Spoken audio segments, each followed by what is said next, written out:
नमस्कार दोस्तों, मैं कमलेश कुमार। हम लोग जनरल ऑर्गेनिक केमिस्ट्री पढ़ रहे थे। ऑर्गेनिक केमिस्ट्री में जनरल ऑर्गेनिक केमिस्ट्री, ठीक है। जनरल ऑर्गेनिक केमिस्ट्री का पिछले 2 लेक्चर हम आपको पढ़ा चुके हैं। आज हम लोग लेक्चर नंबर 3 पढ़ेंगे, ठीक है ना।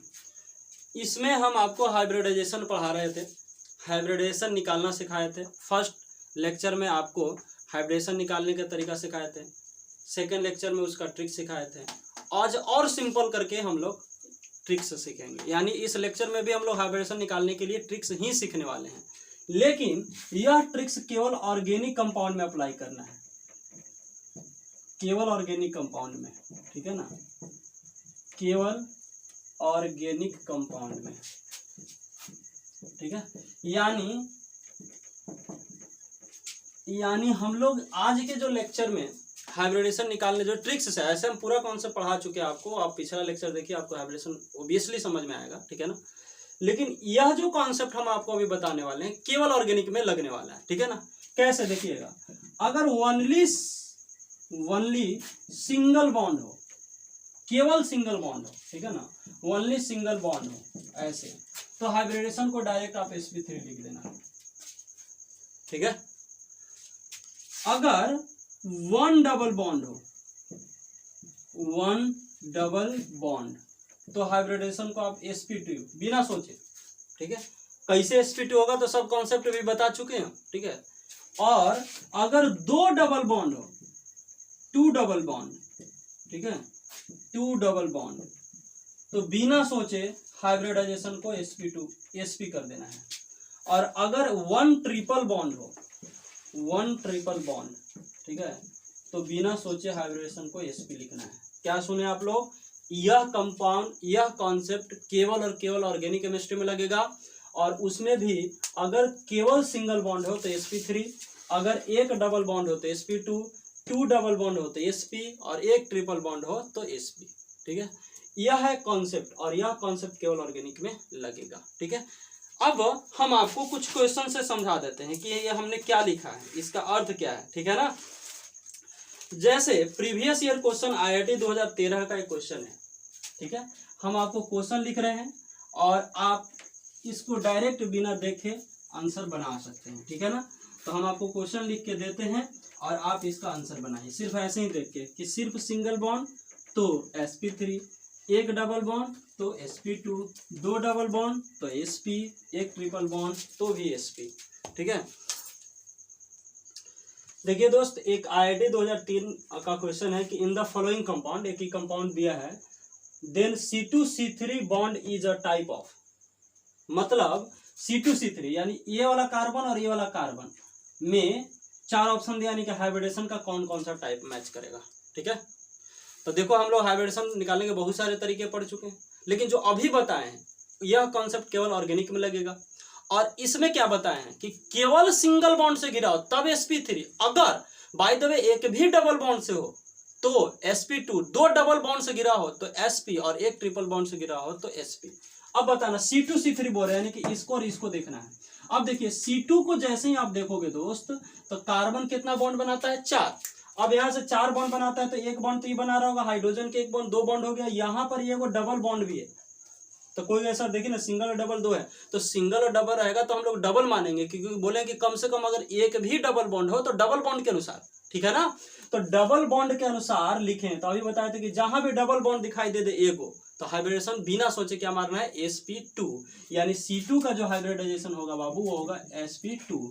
इस कार्बन को देखो तो ये भी सिंगल बॉन्ड, ये भी सिंगल बॉन्ड है ना, और यहाँ 2 का हाइड्रोजन है तो 2 का हाइड्रोजन होगा तो ऐसे और ऐसे जुटेगा, यानी सिंगल सिंगल सिंगल सिंगल, यानी केवल सिंगल बॉन्ड हो, है ना। तो केवल सिंगल बॉन्ड हो तो sp3, 1 डबल बॉन्ड हो तो sp2, और अगर 2 डबल बॉन्ड हो तो sp, और अगर 1 ट्रिपल बॉन्ड हो तो sp। तो बताओ इसका हाइब्रिडेशन आप एकदम बता सकते हो, sp3 यानी C2 का है sp2 और C3 का है sp3। तो देखो तो sp ये तो नहीं होगा, फिर है sp3 ये भी नहीं होगा, sp और sp3 ये भी नहीं होगा, sp2 और sp3, देखिए sp2 और sp3, तो ऑप्शन नंबर कौन हो जाएगा, डी। ठीक है। तो आई होप आपको कॉन्सेप्ट समझ में आया होगा कैसे बनाना है। तो इतना नहीं सोचना है जेईई का क्वेश्चन, केवल अगर आपको केमिस्ट्री में कॉन्सेप्ट पता है तो आप आसानी से बना सकते हैं। और मेरे साथ बने रहिए, आपको ऑर्गेनिक एकदम आसान लगेगा, ठीक है ना। अभी हम और क्वेश्चन करके दिखाते हैं। अगला क्वेश्चन हम लिखते हैं, आपको बनाना है। चलिए दोस्तों, तो आपके लिए एक और क्वेश्चन है, ये भी आईआईटी में पूछा हुआ क्वेश्चन है प्रीवियस का, ठीक है। क्या लिखा है कि which of the following compound represent the given mode of hybridisation sp2 sp2 sp और sp from left to right. यानी 4 ऑप्शंस है। इस 4 ऑप्शन में पहले आप क्या करिए कि सब का हाइब्रिडेशन निकाल दीजिए और मैच करिए कि वो उससे कौन मैच कर रहा है, ठीक है। और इसके लिए हम लोग एकदम ट्रिक्स यूज करेंगे। ट्रिक्स में हमने क्या बताया कि जहां डबल बॉन्ड दिखाई दिया क्या मारो, sp2। हाँ सही सोचे आप। ये हो गया बाबू sp2। यहाँ पर डबल बॉन्ड है तो क्या होगा sp2। यहाँ पर सिंगल ई है, फिर कार्बन और ये ट्रिपल। तो हमने बताया था कि अगर एक को भी ट्रिपल हो तो क्या मारते हैं, sp, ठीक है ना। और इसके लिए भी ये ट्रिपल बॉन्ड हो जा रहा है तो ये भी क्या होगा sp। अच्छा इसको सोच लो, ये कार्बन है तो क्या होगा बाबू sp, ये भी ट्रिपल बॉन्ड है तो ये भी क्या होगा sp। और समझ रहे हो ना, ट्रिपल बॉन्ड, ठीक है। यहाँ पर भी इसके लिए भी ट्रिपल बॉन्ड आ गया तो sp, इसके लिए भी ट्रिपल बॉन्ड तो sp। इसमें तो सब sp sp है। ये डबल बॉन्ड तो sp हो जाएगा। और इसके लिए एक डबल बॉन्ड है कि दो डबल बॉन्ड, तो ये हो जाएगा सॉरी ये डबल बॉन्ड है ना। तो एक डबल बॉन्ड तो sp2 और 2 डबल बॉन्ड तो sp। और इसके लिए भी 2 डबल बॉन्ड आ गए तो फिर से क्या लिखोगे बाबू sp। इसके लिए एक डबल बॉन्ड तो sp2। अरे समझ रहे हो। फिर इसके लिए देखो, इसके लिए तो एक डबल बॉन्ड ये वाला मिलेगा, है ना। तो ये हो गया sp2। इसके लिए भी एक ही डबल बॉन्ड मिलेगा, ये हो गया sp2। इसके लिए भी एक ही डबल बॉन्ड मिलेगा sp2। इसके लिए भी एक ही डबल बॉन्ड मिलेगा sp2। ऑप्शन देखो sp2 sp2 sp और sp, sp2 sp2 sp और sp। कौन ऑप्शन सही हो गया, ठीक है ना। तो क्वेश्चन एकदम आसान होता है अगर आपको कॉन्सेप्ट पता है तो। अगर आपको कॉन्सेप्ट पता नहीं है तो फिर ये काफ़ी डिफिकल्ट हो जाता है, क्योंकि ऑर्गेनिक केमिस्ट्री है। मेरे साथ अगर आप बने रहिएगा तो आपको काफ़ी आसान रहेगा। और चैनल को जितना शेयर करिए, जितना सब्सक्राइब करिए, हमें भी मन लगेगा आपको पढ़ाने में। ताकि बहुत सारे स्टूडेंट देख रहा है तो हम वीडियो बनाते जाएंगे हमेशा और हमेशा। तो आप शेयर करते जाइए, आपको वीडियो मिलते जाएगा, ठीक है। चलिए दोस्तों, तो आपके लिए एक और क्वेश्चन है, एकदम सिंपल है ना।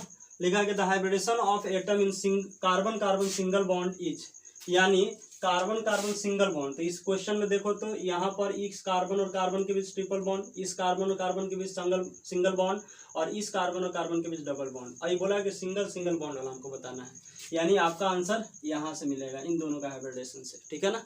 तो आप बताइए, कार्बन या ट्रिपल बॉन्ड से जुड़ा है, हमने बताया था कि जो ट्रिपल बॉन्ड से जुड़ा रहे उसको क्या लिख दो sp। यह कार्बन डबल बॉन्ड से जुड़ा है और जो डबल बॉन्ड से जुड़ा है उसके लिए लिखते हैं sp2। अब ऑप्शन मैच कर लो, कौन मैच करता है, sp3 sp3 sp2 sp3 और sp sp2, यानी ऑप्शन नंबर सी, है ना। तो आई होप आपको ये ट्रिक समझ में आया होगा। अब हम लोग आगे इसी में थोड़ा सा हम लोग एक कॉन्सेप्ट पढ़ते हैं, और वह जो कॉन्सेप्ट है उसको समझिए क्या कहता है, ठीक है। अगला जो कॉन्सेप्ट है हम लोग पढ़ेंगे आइसोस्ट्रक्चरल कंपाउंड। आइसोस्ट्रक्चरल कंपाउंड, यह आइसोस्ट्रक्चरल कंपाउंड क्या होता है, कभी कभी जेईई में पूछ देता है कि which of the following is the isostructural compound, ठीक है ना। तो हम लोग अगला जो कॉन्सेप्ट पढ़ने वाले हैं वो आइसोस्ट्रक्चरल कंपाउंड का है ना, कि कौन कौन से कंपाउंड आइसोस्ट्रक्चरल होंगे और कौन कौन से कंपाउंड आइसोस्ट्रक्चरल नहीं होंगे, ठीक है ना। जैसे हम आपके लिए वो क्वेश्चन का सेट लिखते हैं और आपको बताना है कि आइसोस्ट्रक्चरल होगा कि नहीं होगा। जैसे NF3, ठीक है, और H3O+, ठीक है। और एक इसमें से आपको समझाते हैं कॉन्सेप्ट। सबसे पहले आप सेंट्रल एटम का हाइब्रिडाइजेशन निकाल दीजिए, ठीक है ना। तो इसका सेंट्रल एटम तो नाइट्रोजन है, इसका सेंट्रल एटम ऑक्सीजन है। हमने बताया था सेंट्रल एटम क्या होता है, तो जो किसी कंपाउंड में सबसे कम संख्या में हो, है ना। और तो सबसे कम संख्या में नाइट्रोजन है ना। तो ये तुम्हारा हो जाएगा सेंट्रल एटम। इसका हाइब्रिडाइजेशन निकालिए सेंट्रल एटम का, तो टोटल वैलेंस इलेक्ट्रॉन हमने बता दिया है कि नाइट्रोजन के बाहरी सेल में 5 होता है, फ्लोरीन के बाहरी सेल में 7 होता है। तो 7 × 3 17 21 और 5 26, ये हो गया 26। तो टोटल वैलेंस इलेक्ट्रॉन 26 है, तो 8 से डिवाइड करेंगे और 3 के 24 हो जाएगा, 2 2 एकम 2, ठीक है, 4 आ जाएगा। अगर 4 है तो हाइब्रिडेशन sp3, ये सब हम बता चुके हैं आपको, ठीक है। कोई कहेगा सर अभी आप बताए तो उस मेथड से बताइए, तो हम पहले ही बता चुके हैं कि ये वाला जो कॉन्सेप्ट है जो अभी हम बताएं वो ऑर्गेनिक में लगता है, ये इनऑर्गेनिक कंपाउंड है, ठीक है ना। तो इसलिए हम जो पीछे पढ़े उसके अनुसार निकालना है। टोटल वैलेंस इलेक्ट्रॉन निकालिएगा यहाँ पे, तो ये हो गया 3 × 1 प्लस ऑक्सीजन का होता है बाबू 6। अब यहाँ से 3 × 1 प्लस 6, लेकिन प्लस का मतलब क्या है, एक इलेक्ट्रॉन का लॉस किया है, तो लॉस किया है तो -1 कर दीजिए, है ना। तो 3 + 6 - 1 ये हो जाएगा 8। 8 को कितना से डिवाइड करोगे, 2 से, 2 चौके 8, हाइब्रिडेशन sp3। तो कहता है कि अगर 2 या 2 से अधिक कंपाउंड के सेंट्रल एटम का हाइब्रिडाइजेशन सेम हो, जैसे ये भी sp3 है, ये भी sp3 है, तो उसे आइसोस्ट्रक्चरल कहा जाता है। तो अगर आपसे कोई जेई में क्वेश्चन पूछेगा कि which of the following compound is isostructure, तो आपके दिमाग में सिर्फ और सिर्फ हाइब्रिडेशन निकालना है, यानी जितने भी कंपाउंड दिए गए हैं सभी कंपाउंड के सेंट्रल एटम का हाइब्रिडेशन निकालना है। जिस जिस कंपाउंड के सेंट्रल एटम का हाइब्रिडेशन सेम आएगा वो आइसोस्ट्रक्चरल होगा, और जो सेम नहीं आएगा वो आइसोस्ट्रक्चरल नहीं होगा। अल्टीमेटली आइसोस्ट्रक्चरल का कॉन्सेप्ट क्या है, तो कॉन्सेप्ट यह है कि जिस 2 या 2 से अधिक कंपाउंड के सेंट्रल एटम का हाइब्रिडेशन सेम होता है उसे आइसोस्ट्रक्चरल कंपाउंड कहा जाता है, ठीक है ना। तो आइसोस्ट्रक्चरल कंपाउंड को अगर आप डिफाइन करोगे, मतलब कॉन्सेप्ट लिखने के लिए डिफाइन क्या है, यहाँ पर जेईई का क्वेश्चन बनाना है आपको, कॉन्सेप्ट से पता होना चाहिए। तो कॉन्सेप्ट क्या है कि 2 or more compound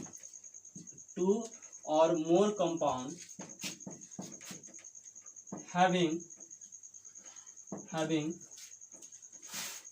same hybridization